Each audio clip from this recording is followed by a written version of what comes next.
So I want to say to you, number one, you need to stop being insecure. Yeah, I know, easier said than done, right? We can go into that in another video, but work on yourself. You shouldn't be watching videos on how can I be better than other people when you know that you're only watching these videos because you are so deathly insecure. Fix yourself first, and then you can worry about leveling up. A lot of things I found insecure people do, because they're so insecure, they actually try to one-up you. Their ego is speaking. Their heart is not speaking, their ego is speaking. And I can tell, you're insecure. You're not actually confident. It comes through in the most subtle ways. You know how to actually find value in others and make them feel important. Having good eye contact. Imagine if you're talking to someone and their eyes are like wondering, you know they're not interested, and it actually makes you feel bad. Secondly, they have facial expressions, they're nodding, they're engaging with you. If you have Botox, like, sorry guys, it's going to be kind of hard for you.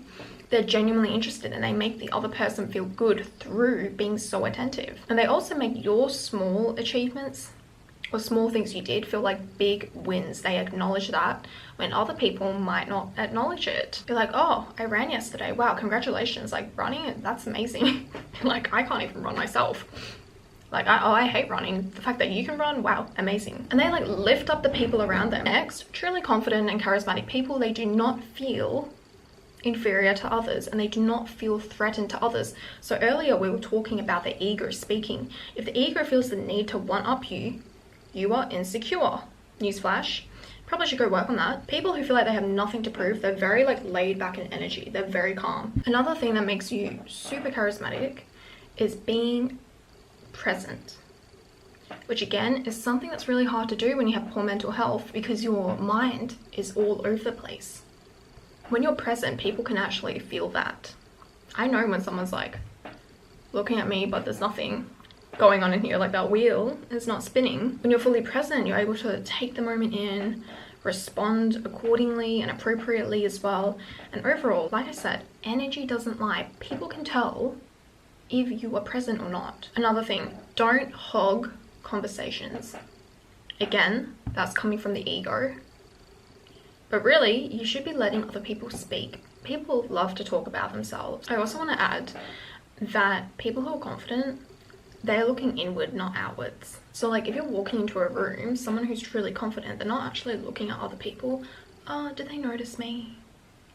Are they looking at me? They don't do that because the energy is directed towards themselves. And yeah, from an energetic perspective, if we're focusing the energy on us, right, instead of projecting it outwards, then everyone else should be magnetized to us. But it's easier said than done. Like I said, you need to work on actually your mental health and your own confidence and your insecurity.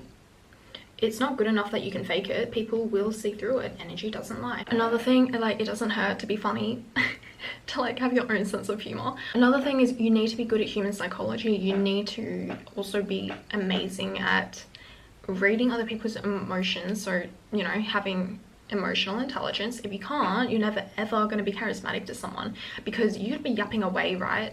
And you can't even tell that that person doesn't want to listen to you. Like, they're giving you all the signals that they're bored and you can't read it. Let me tell you, that's something that actually can't be learned. You know, I always say this, how do you become good at psychology? It is through understanding yourself more and then collecting your own data. So once you understand yourself, you can read theory if you want, but you need to start to observe the people around you, connect the dots, collect your data, and then that is what's going to make you really good. Additionally, these people are humble. Like I said, the ego is not speaking. They're truly confident. They have nothing to prove. They're humble and they're also vulnerable, which means they're not like shielding everything that they are. We build human connection through being vulnerable. But like if they're a stranger, you shouldn't really be telling them your whole lore. Don't forget, people like need to work to see your lore, to understand it. But guys, fix yourself before you work on trying to become the most confident person in the room. You're never going to be the most confident person in the room if you are not comfortable in your own skin, which means you're actually insecure.